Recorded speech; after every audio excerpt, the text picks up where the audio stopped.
Part 1. You will hear a woman telephoning a travel agent to book a holiday. First, you have some time to look at questions 1 to 7.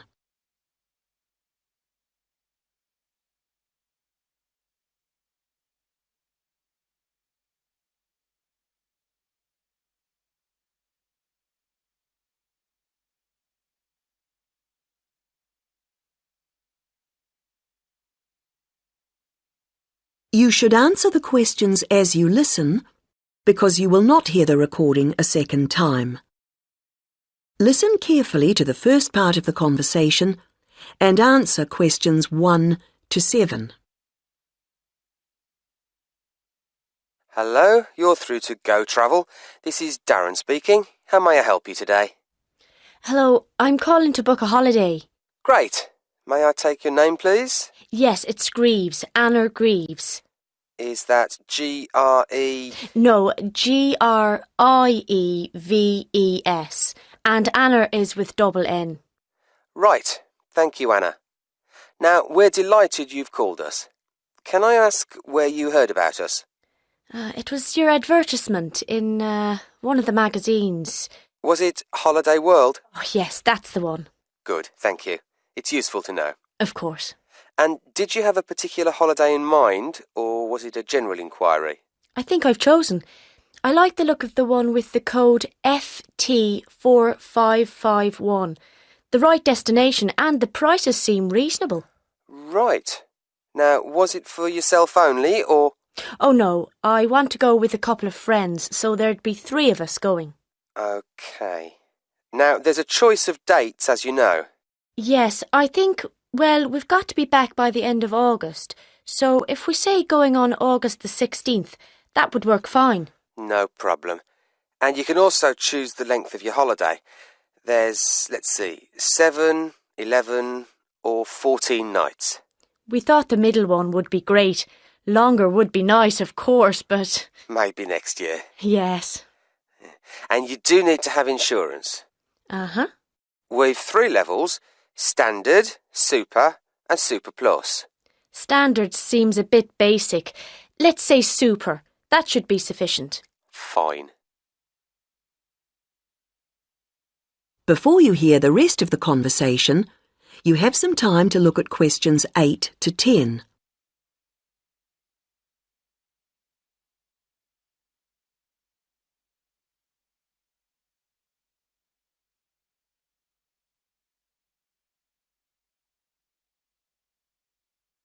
Now listen and answer questions 8 to 10. Well, that's all good so far, and the availability's OK. Have you looked through the list of options? They're in the advertisement. I have, and I've got the list here. Some of them do seem a good idea. Which ones would you like to take? In terms of the hotel, the offer of picnic lunches, we'd leave that. We'd rather go to cafes. I think a balcony for the room is a must.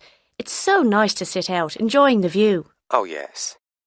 And then the trips. I think we'll pass on the night bus one. I never really enjoy the commentaries. And museums aren't really my sort of thing, to be honest, any more than dances. Uh-huh. But I like practical things, so I think the demonstration of local arts could be fun. Yes, I would think so. And then in terms of getting out of town, going up the river on a boat sounds delightful, and I wouldn't want to miss that. But the mountains, well, sitting in a coach on those winding roads... I understand. OK, well, that's all I need for the booking at this point. Just a few details for you, and then we'll check the payment.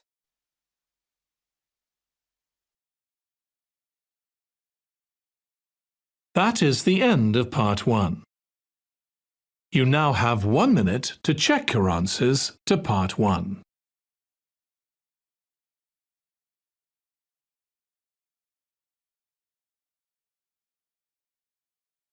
Part 2. You will hear a talk about Run Well, a charity that raises money by organising running races. First, you have some time to look at questions 11 to 17.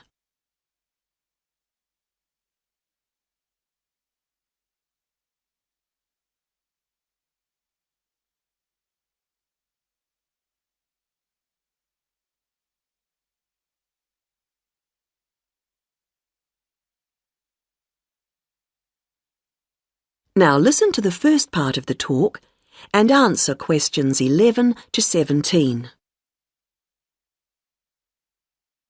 I'm very pleased to have this opportunity to tell you something about the Run Well charity and the work we do. I'll give a brief overview of what we do, and I hope you may be able to help, and then there'll be time for questions at the end. Runwell's founder, Mike Hughes, took up long-distance running in 1987, raising money by doing sponsored half marathons, and in 1992 established the charity as we know it today. By 1997, the runs were being filmed by local TV, and today they appear on national TV every year. All the funds collected by Runwell go to the hospital, with the idea that those fit enough to run use their energy to assist the provision of people who are unwell for whatever reason. Now, if you want to race, and I assume that's why many of you are here, let me explain a couple of the basics. Races are run by teams, so you need to form and register a team. What you wear to run in is up to you, and I know some teams come up with some pretty wacky ideas. We have a standard design for your numbers, which we ask you to reproduce. So you make them up according to that standard. We don't want to spend valuable funds on doing that ourselves. Now, the race is run as a kind of relay, so while you won't actually compete side by side, we do recommend that you train as a group. This helps to optimise performance and build team spirit. It will also give you a fair idea of how much you need to eat and drink over the race distance. This is clearly essential for an effective performance, so please make sure you come along to the race with sufficient food and drink. Again, we don't spend money on providing that, but you do need to keep yourself going for the 20-kilometre course. The course goes through the town, then out through Highfield Park, concluding in the main square, where the applauding spectators will be ready to greet you. There are many different prizes, including oldest runner, youngest runner, team with the most sponsorship, team with the best costume. That one's donated by Zoom Fashions. The Mayor will introduce the Minister for Health, who will hand over each prize to the winners, and then the hospital president will make a short speech. Before you hear the rest of the talk, you have some time to look at questions 18 to 20.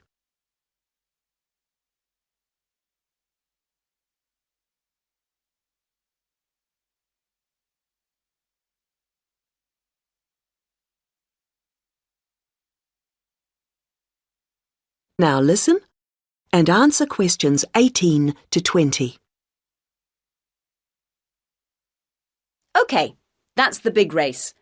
But I know there are many people who don't feel they are up to running a 20-kilometre race, but who would nevertheless like to raise money for Run Well. Over the years, we've had experience of many ways of trying to collect money, some very successful, others less so. Now, of course, 20 kilometres is too far for children to run. But there was a sponsored swimming event at the local school last year, and that did very well. People have also tried to organise food-based events, such as selling homemade cakes and bread and so on at the market. And there was a large picnic arranged in 4 Bright Gardens, although these events failed to justify the efforts put into them, though I'm sure they were very tasty. These days, so many people are out at work all day that going from house to collect money isn't very effective. But it is possible to raise useful funds by selling small promotional items, such as badges with the Run Well motif on them. We're currently checking to see if postcards, perhaps showing the race's winners each year, might also be a good idea or not. We do appreciate the efforts that have gone into selling second-hand goods, but to be honest, the returns have not been very high on this. One very dedicated group organised a team quiz recently, which went very well, and it would be good to see more such activities.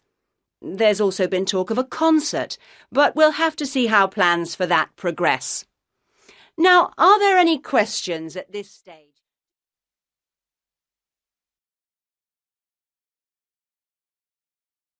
That is the end of part 2.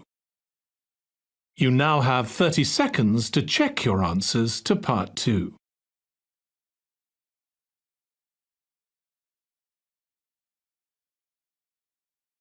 Part 3.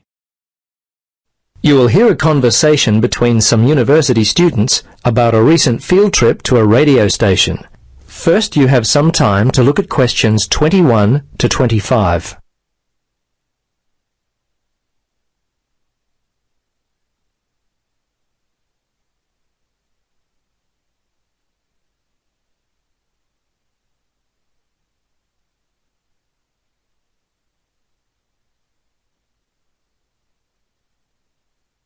Now, listen carefully and answer questions 21 to 25. Hi, Tim. Hi, Wendy. I heard your class went on a field trip to a radio station yesterday. Could you tell me about it? You see, I've been thinking of changing my major to communications, or even possibly literature. I'm not really enjoying my science major. In fact, the way I've been feeling lately, I wish I had chosen an arts degree. I see. Perhaps communication might be a good course for you. I'm really enjoying it. The field trip helped me to see the realities of working in the industry. That's great. So the field trip was a good experience? It was a long day. We left at 8:30 and didn't return until about 5:30, so I was tired. But those are the kinds of hours you can expect working in radio. Anyway, although the day was long, it was probably the most beneficial day of study in the course so far. But Tim, isn't radio dying? I mean, with the internet and television, aren't people using the radio less and less? Yes, that's also what I thought. In fact, the idea almost stopped me from beginning my studies in radio communication. But after the radio station visit, I was clearly able to see that radio continues to reach nearly 95% of the population. I guess I'm going to have to change my ideas on the effectiveness of radio. Seems like radio has a huge reach, but are you certain about that? 95% seems a very big number. Yeah, I thought the same as you, but when I read these figures, I changed my thinking. Here, take a look at this. These figures are for a typical small town. Oh, I see the viewing patterns. When people listen or don't listen to the radio. Radio is quite popular in the mornings. Yes, the listening pattern of the public is quite interesting. I guess in some ways the statistics weren't too surprising. Early on in the day, you know, before most people are heading off to work, the number of people listening is quite high. Around 25,000. Yes, and as people start heading to work, mostly in their cars, the number of radio listeners increases quite dramatically. Yes, it makes sense. And you can clearly see that by noon the number drops off considerably, only to pick up again around 5 p.m. Probably for the drive home, and after that, well, it's almost non-existent. So what are most people listening to? They gave us a graph about that. Let's see. What was surprising to me was how close, you know, in terms of interest between listeners who tune in to win competitions and those who tune in specifically for news and weather. Of course, sports and sports commentary remains the most popular choice for listeners. Yes. Sports is easily the most popular. Before you listen to the rest of the conversation, you have some time to look at questions 26 to 30.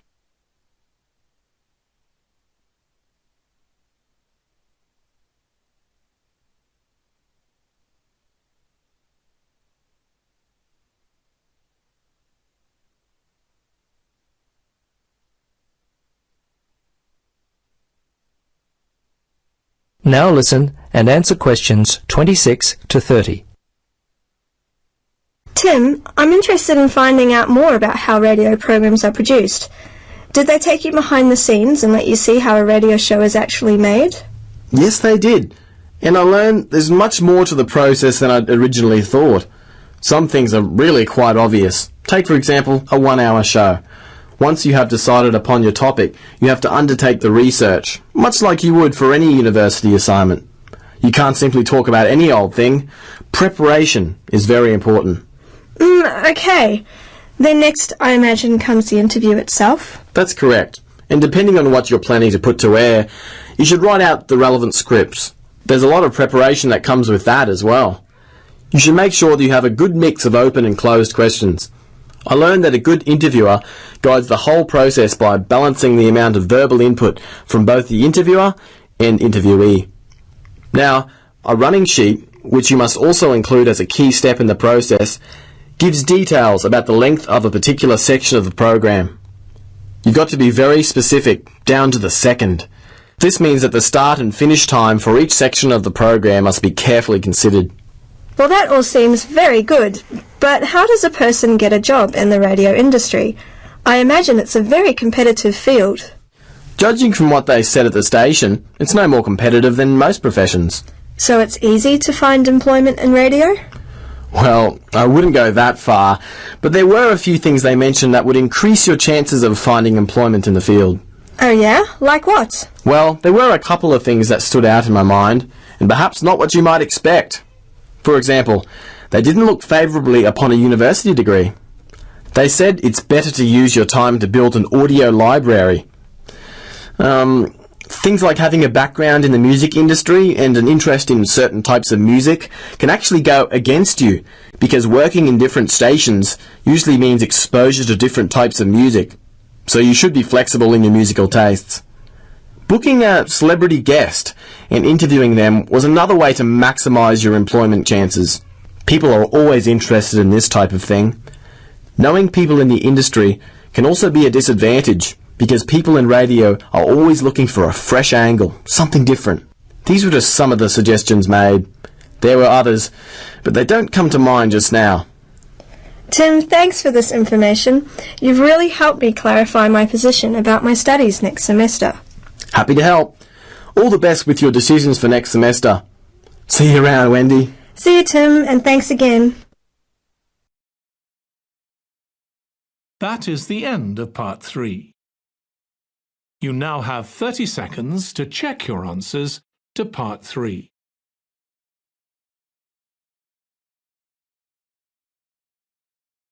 Part 4. You will hear the beginning of a lecture about turkey farming. First, you have some time to look at questions 31 to 40.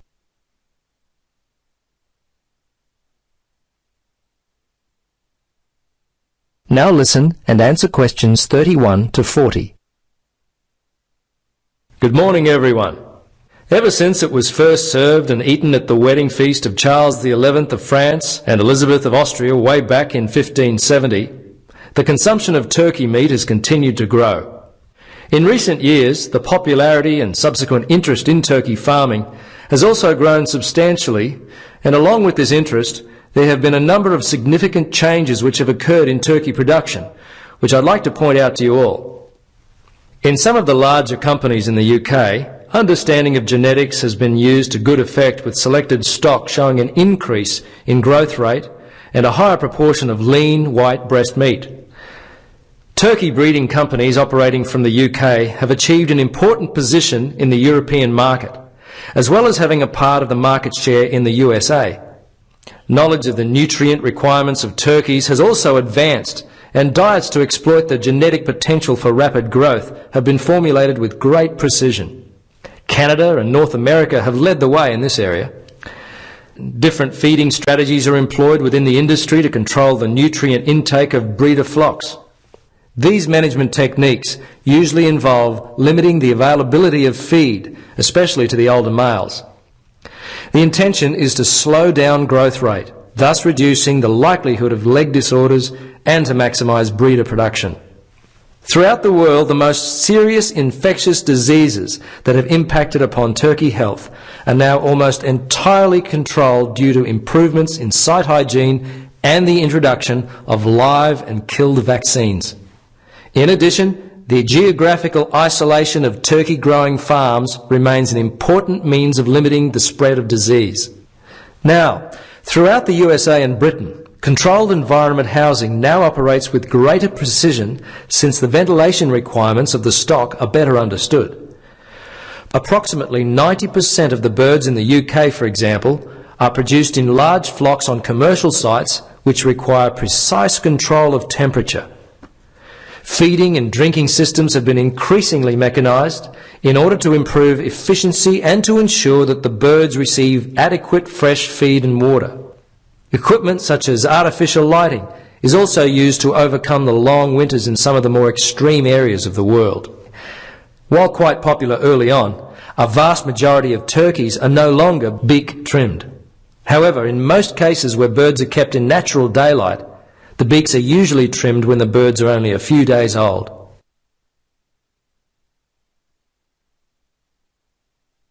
Now, the turkey industry can be divided into three main categories: primary breeders, breeders, and producers. The primary breeders maintain and develop the quality of the genetic stock within the population by selection of the most suitable individuals. Primary breeders sell parent stock to breeders either as hatching eggs or as turkey chicks, which, by the way, are commonly referred to as poults. General characteristics that are important to the health and welfare of the birds are taken into account in breeding. Things such as the ability of the birds to walk without difficulty, reproductive ability, growth and conformation are all key considerations for breeders. Breeders multiply their growing stock by mating parents bought from the primary breeder. A breeder rears the male and female parents from hatching eggs or poults, selecting the best of them to go on to produce fertile eggs from which the growing stock will be hatched. Breeders sell commercial growing stock. Turkey producers can be divided into two groups: relatively large companies whose farms produce turkeys all year round, and relatively small companies and farmers whose farms produce turkeys primarily for the seasonal market. The non-seasonal producers account for approximately 90% of the output of the UK industry and are dominated by three major companies. The seasonal producers account for the remaining approximately 10%. The busiest time of year for producers, large and small, is clearly the October to December quarter. That is the end of part 4. You now have 1 minute to check your answers to part 4.